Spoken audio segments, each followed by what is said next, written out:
तर मित्रांनो, कलम 183 भारतीय नागरिक सुरक्षा संहितेप्रमाणे recording of confessions and statements म्हणजे केवळ स्टेटमेंटच कोर्टासमोर रेकॉर्ड केले जातात का, तर नाही.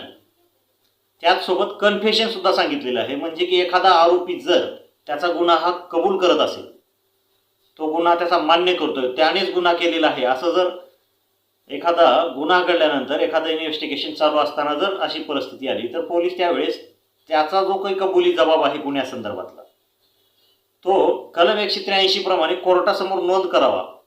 म्हणून पोलीस यंत्रणा कोर्टासमोर 183 प्रमाणे आरोपीचा कबुली जबाब नोंद करावा म्हणून अर्ज करू शकतात, कोर्टासमोर आणून हजर करू शकतात.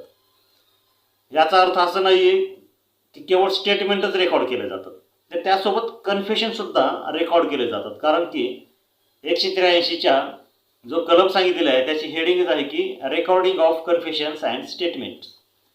त्याचसोबत पोलीस यंत्रणा एखादी फिर्यादी आहे, फिर्यादीसोबतचे जे साक्षीदार आहेत, यांना सुद्धा त्यांचा जो काही जबाब आहे त्यांनी कोर्टासमोर सांगावा.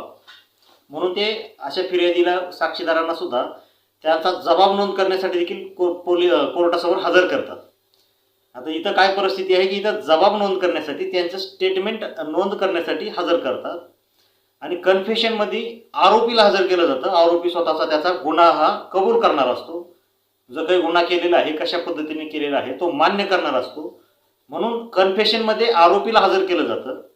आणि इतर जे आहेत जुन्या CRPC प्रमाणे 164 स्टेटमेंट, म्हणजेच की 183 BNSS प्रमाणात यापुढे असणार आहेत, त्याच्यामध्ये साक्षीदार आणि फिर्यादीला कोर्टासमोर हजर केलं जातं. जे काही घटनेसंदर्भातली जी काही माहिती आहे ती सांगावी. तर मग आता आपण